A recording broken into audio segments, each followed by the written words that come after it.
Hey Super Gamers, it's Super Effective here. Trendy Entertainment announced some juicy details about the Loot and Survive patch coming on July 28th, 2015, and how they are going to approach the highly hot topic of the Wipeageddon, which I covered last week. The full dev stream is linked in the description below for your hilariously low volume listening. Due to community feedback, Trendy has relaxed the requirements to getting the 4 exclusive skins mentioned in the last video, so you can get the skins for the respective hero that you have leveled to 25. To clarify this further, if you want to get the Huntress skin, then level a Huntress to level 25 by the July 26th deadline. Naturally, if you want the other 3 exclusive skins, then max those out respectively. In the wake of the Wipeageddon influence vote on the DD2 website, it sparked a very heated debate between Team Partial Wipe and Team Full Wipe. A lot of players had different reasons for why they voted for what, but generally it revolved around people valuing how much time they put into the game and felt that it was not being appreciated, especially if they played for a long time diligently collecting Wyvern tokens on the daily quests. Well, fear not, defenders. Trendy has heard you loud and clear and will offer up tiered gem rewards based on the amount of tokens you have accumulated in your lifetime. So don't worry if you already spent tokens on things like Uber Spheres, Betsy Eggs, Lockbox Keys, for you will be rewarded with precious gems to spend on those premium goodies. Personally, I think this was a brilliant move by Trendy, and we can all rest easy regardless of how the influence vote turned out. Bravo, Trendy! You have earned a well-deserved applause for handling the situation. So with all that out of the way, let's talk about some of the new stuff the dev stream revealed about the highly anticipated Loot and Survive patch. First up is pets. There will be a huge variety of pets and pet abilities. It also appears that your pets can now evolve into more powerful forms, which will change how they look. Man, before you know it, we'll be battling them for Wyvern tokens, taking snapshots, and learning how to type with them. I don't know. There will also be premium pets, which have an unusual method of obtaining them. First, you get an egg, as you normally would, and put it into the incubator.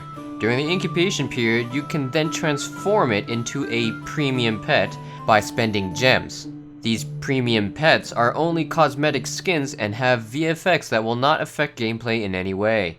The stats on the pet are inherited from what the pet would have been regardless if you have transformed into a premium pet or not. But say you love how your pet looks but were not satisfied with its stats. In that case, you can use a pet reroll item which will randomly give your pet a new set of stats, which can be obtained as rare in-game loot. So, may RN Jesus smile upon you. How players progress through the game has had some reworking. First of all, heroes will unlock skill spheres along with towers as you level up.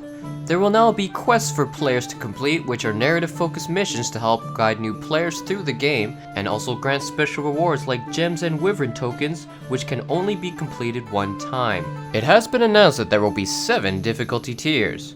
In order to ease a new hero's progress in the campaign, earlier levels will have less than 5 waves. Later levels will have 5 or more, while harder difficulties and endgame can have even more waves. There is a new mission system to provide players with refreshing things to do every time they play. Players can restore up to 3 missions at a time with different goals. If a mission is undesirable, players can re-roll 1 mission per day, which will provide a choice of 3 other missions to swap with. Missions will have different difficulties and time to completion. Rewards will reflect the challenge of the mission, which will include gold and items. So whether you are a weekend warrior or only have a few hours every day, you can save up a few missions to suit your schedule. There will also be epic missions that have multiple goals and are intended to take a while to complete, for huge payouts and rewards like unique pets. As part of the economy balance, this patch aims to make gold more desirable by making missions the primary means of generating gold. This will reduce the monotony of mindlessly grinding and make gold feel more valuable through earned gameplay. Shops will also have better items and can have legendaries. Finally, here are the gameplay changes that were mentioned in the dev stream. Defense speed stat will be changed into tower crit so that tower DPS builds can be maintained, and current overpowered strategies like lightning aura plus speed geysers will be a thing of the past. In addition, towers can proc special effects similar to gear. And last but not least are Uber Spheres, which will see some rebalancing done, and brand new Uber Spheres per hero. That about wraps it up for this DD2 dev stream recap. So, are you excited for the changes? Are you still racing to get your heroes up to 25? Leave them in the comments. As always, I hope you enjoyed this video. Subscribe to the channel for more gaming content, and if you fancy live gameplay, follow me on my Twitch channel. Special thanks goes out to Andrew for being my very first Patreon pledger.